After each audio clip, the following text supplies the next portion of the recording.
तो शुरुआत करते हैं हम अपने क्लास की, और ये क्लास भी पिछली क्लास की तरह आपकी हिंदी भाषा की जो उत्पत्ति है और विकास है, उससे संबंधित जितने प्रश्न हैं उनको हम यहाँ देख रहे हैं।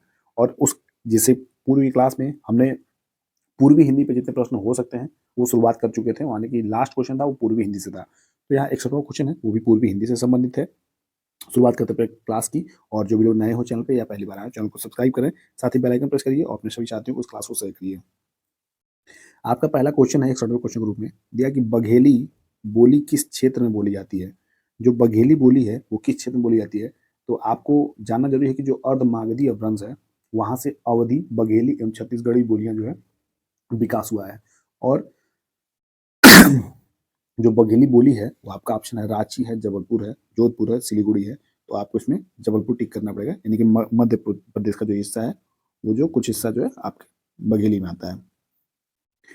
नेक्स्ट आपसे बात कीजिए, ये देखिए इंपॉर्टेंट क्वेश्चन है, आप इसको चाहें तो आप ये इंपॉर्टेंट कर लें, बाकी ये मोस्ट इंपॉर्टेंट की श्रेणी में होना चाहिए। देखिए महाकाव्य है क्या है, रामचरितमानस जो महाकाव्य है कि भाषा क्या है, तो इस महाकाव्य की जो भाषा है वो अवधी है। क्या है? अवधी है। अवधी मतलब जो आप जानते हैं कि अयोध्या को अवध के नाम से भी जाना जाता है। क्या है? अयोध्या नगरी को अवध के नाम से भी जाना जाता है। तो वहां से जो है अवध का नाम जो है अवधी इस भाषा का पड़ा था। अगर 63 नंबर की बात करें तो मलिक मोहम्मद जायसी, मलिक मोहम्मद जायसी ने किस भाषा का सरल और साधारण रूप अपनाया था, तो आप भी जानते हैं कि अरबी का। किसका? अरबी का। तो अरबी आपको टिक करना है मलिक मोहम्मद जायसी के लिए भी। जो जायसी का जो भाषा जो एकदम ठेठ अवधि था, क्या था? ठेठ मतलब शुद्ध रूप से अवधि था। जायसी ने अपनी जो रचनाएं थी वो सिर्फ अवधि भाषा में ही की है। और जायसी जो थे भक्ति काल के निर्गुण जो है प्रेमाश्रयी शाखा के कवि थे। तो इनको आप चाहे तो नोट कर लें, ये बहुत इंपॉर्टेंट रोल प्ले करते हैं हिंदी के भाषा और विकास के प्रश्नों के संबंधित में। बात करें 64 नंबर प्रश्न का, दिया कि रामचरितमानस की रचना किस भाषा में हुई है। तो रामचरितमानस की भाषा जो है आपकी अवधि में है। किसमें है? अवधि है। ऐसे प्रश्नों पर आपको डाउट नहीं होने चाहिए, तो नहीं होने चाहिए। 65 की बात करें, कर्ता के साथ ने का प्रयोग न होना किस उपभाषा की विशेषता है, तो आप जानते हैं कि पूर्वी हिंदी में है। कर्ता के साथ ने का प्रयोग न होना पूर्वी हिंदी उपभाषा की प्रमुख विशेषता है। इनके अंतर्गत अवधी, बघेली और छत्तीसगढ़ी बोलियां आती हैं। हिंदी खड़ी बोली से अवधि की विभिन्नता जो है मुख्य रूप से व्याकरणात्मक है, और इसमें कर्ता कारक के परसर्ग यानी कि विभक्ति ने का नितांत अभाव है। अन्य उपसर्ग के प्राय दो रूप मिलते हैं, ह्रस्व और दीर्घ। तो बहुत ज्यादा डीप जाने की आवश्यकता नहीं है। अगर आपसे पूछे कि कर्ता के साथ ने का प्रयोग न होना किस उपभाषा की प्रमुख विशेषता है, तो आपको यहाँ पूर्वी हिंदी टिक करना पड़ेगा, यानी कि ए ऑप्शन। और नेक्स्ट क्वेश्चन की तरफ बढ़ते हैं।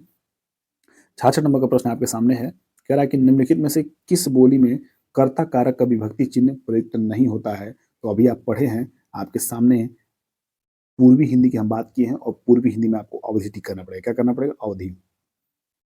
67 नंबर का प्रश्न है, क्या कह रहा है, इनमें से किस बोली में ने का प्रयोग नहीं होता। इनमें से किस बोली में ने का प्रयोग नहीं होता है, तो आप भी जानते हैं, पढ़ के भी पीछे देख चुके हैं आप, तो अवधि में आपको टिक करना पड़ेगा, नहीं होता है।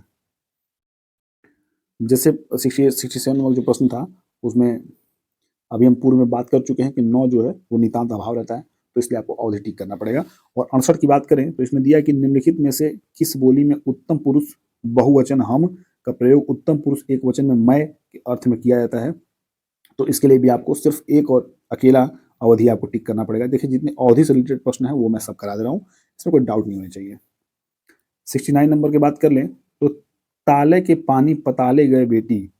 क्या है? ताले के पानी पताले गए बेटी, अब पुरैन गए कुमिलाई, पुरैन गए कुम्हिलाई हो, गंगा जमुना बीच रेती परतू है, कैसे कै रचऊ बियाई बिहार। तो ये जो उक्त जो आपके सामने जो गद्यांश है, ये इस किस भाषा में आपको ये रचित है, ये आपसे पूछा गया है। यानी कि उक्त गीत है जो किस बोली का है, अवधी का है, ब्रज का है, भोजपुरी का है, कन्नौजी का है। तो जब आपका ये लास्ट में हो या रे से अगर आपकी राइमिंग वर्ड लास्ट में है, तो ये मान के चलिएगा कि ये आप 99% श्योर होना चाहिए कि ये आपकी अवधि के हैं। किसके हैं? अवधि के हैं। और इसी आधार पे आपको वहाँ टिक भी करना है। बहुत ज़्यादा आप इसमें कंफ्यूजन मत रखिएगा। मैंने फिर कहा कि जो लास्ट के जो राइमिंग है हो और रे से अगर मिल रहे हैं तो आपको अवधि टिक करना पड़ेगा। 70 नंबर की बात करें प्रश्न की, तो दिया है इलाहाबाद में बोली जाने वाली बोली है। तो इलाहाबाद में शुद्ध रूप से जान लीजिए, इलाहाबाद में जो है आपका क्या बोला जाता है? आपका अवधि बोला जाता है। क्या बोलता है? अवधि। इलाहाबाद में अवधि बोला जाता है। वजह ये थोड़ा जो अयोध्या से जो करीब है, इसलिए यहाँ पे अवधी बोला जाता है। और जान लीजिए कि इसके अलावा जो अवधी के क्षेत्र हैं वो आपके सीतापुर है, लखीमपुर खीरी है, लखनऊ है, रायबरेली है, उन्नाव है, प्रतापगढ़ है, फतेहपुर और एक आध दो जगह और भी होंगे जिनके मैं नाम नहीं बता पा रहा हूँ। हम 71 नंबर प्रश्न की बात करें, बघेली। बघेली हिंदी के किस उपभाषा वर्ग की बोली है? बघेली जो है हिंदी के किस उपभाषा वर्ग की बोली है? तो आपके सामने है पूर्वी हिंदी, पश्चिमी हिंदी, राजस्थानी हिंदी, बिहारी हिंदी। तो आंख बंद करके आपको टिक करना है पूर्वी हिंदी। पूर्वी हिंदी में आपके बघेली और आपके जो क्या कहते हैं इसको, छत्तीसगढ़ी, ये सब इसी में आपके अंतर्गत आते हैं। तो इन सबको आपको नोट करना पड़ेगा। नेक्स्ट की बात करें 72 नंबर का, दिया कि छत्तीसगढ़ी किस भाषा की बोली? देखिए छत्तीसगढ़ी भी आ गया, तो छत्तीसगढ़ी भी आपको पूर्वी हिंदी टिक करना पड़ेगा। नेक्स्ट की बात कर ले 73 नंबर का, निम्नलिखित बोलियों में से पूर्वी हिंदी की बोली नहीं है। तो अवधी जो आपकी पूर्वी हिंदी की है, छत्तीसगढ़ी आपकी पूर्वी हिंदी की है, बघेली भी पूर्वी हिंदी की है, लेकिन जो भोजपुरी है ये पूर्वी हिंदी की नहीं है, इसलिए ये ऑप्शन जो है राइट हो जाएगा। सी ऑप्शन टिक करिएगा। 74 नंबर की बात कर ले, यह बोली पूर्वी हिंदी वर्ग की बोली नहीं है। कौन सी? अवधी आपकी है, बघेली है, छत्तीसगढ़ी है। बुंदेली जो है वो बुंदेलखंड की है और बुंदेलखंड जो है आपकी पश्चिमी हिंदी के अंतर्गत आती है। अगर 76 नंबर की बात करें, पूर्वी हिंदी क्षेत्र में कौन सी बोली नहीं बोली जाती है? पूर्वी हिंदी क्षेत्र में कौन सी बोली नहीं बोली जाती है? उसके लिए आपके सामने ऑप्शन है अवधी, छत्तीसगढ़ी, जयपुरी और बघेली। तो आप जयपुरी टिक करेंगे। बाकी आपकी अवधी बोली जाती है, छत्तीसगढ़ी, बघेली तीनों बोली जाती है, तो आप जयपुरी टिक करिएगा।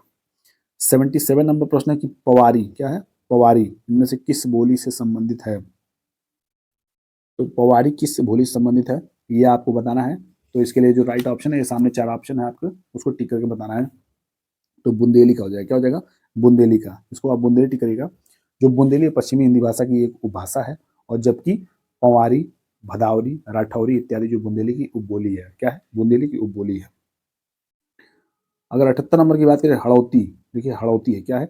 हड़ौती बोली कहाँ बोली जाती है? तो हड़ौती कहाँ बोली जाती है? राजस्थान बोली जाती है। क्या होती है? राजस्थान में। जो हड़ौती बोली है वो राजस्थान के कोटा, बूंदी तथा चित्तौड़गढ़ जिले में बोली जाती है। कहाँ कहाँ? राजस्थान के कोटा, बूंदी तथा चित्तौड़गढ़ जिले में बोली जाती है। इसको आप नोट करिएगा। 79 नंबर की बात करें, सेकंड लास्ट इस क्लास का क्वेश्चन है, इनमें से कौन सी राजस्थान की बोली नहीं है? इनमें से कौन सी राजस्थान की बोली नहीं है? तो आपके सामने है मारवाड़ी, बुंदेली, मेवाती, मालवी। तो जो बुंदेली है आपका वो बुंदेलखंड की है, और बुंदेलखंड मतलब खड़ी भाषा की, यानी कि पश्चिमी हिंदी की ये भाषा बुंदेली। नेक्स्ट बढ़ते हैं इस क्लास के लास्ट क्वेश्चन तरफ। 80 नंबर का प्रश्न है, निम्न में से कौन सी बोली उत्तर प्रदेश की नहीं है? निम्न में से कौन सी बोली उत्तर प्रदेश की नहीं है? तो आपके सामने ऑप्शन है मेवाती, कन्नौजी, भोजपुरी, ब्रज। तो कौन सी सही ऑप्शन जाएंगे उनको टिक करना है आपको।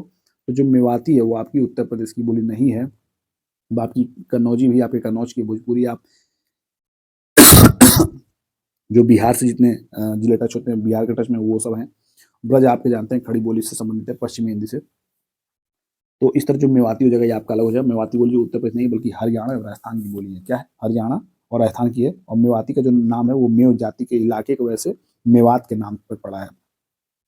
और कन्नौजी, भोजपुरी एवं ब्रज जो है उत्तर प्रदेश की बोलियां हैं। तो इस तरह ये क्वेश्चन और ये क्लास समाप्त होता है। उम्मीद है आपको क्लास ये पसंद आएगा, क्योंकि सारे क्वेश्चन जो है वो इंपॉर्टेंट है। तो इनको बड़े मन से पढ़िएगा, इन सारे प्रश्नों को। बहुत ज़्यादा आप डाउटफुल मत रहिएगा। कोई दिक्कत होगी तो कमेंट करके बताइए, उसको मैं सुलझाने का प्रयास करूंगा। और अगर क्लास चला हो तो क्लास को लाइक करिएगा। मिलते हैं अगले क्लास में, तब तक के लिए शुभकामनाएं आपके साथ है। पढ़ते रहिए, मस्त रहिए, स्वस्थ रहिए। Bye bye, take care.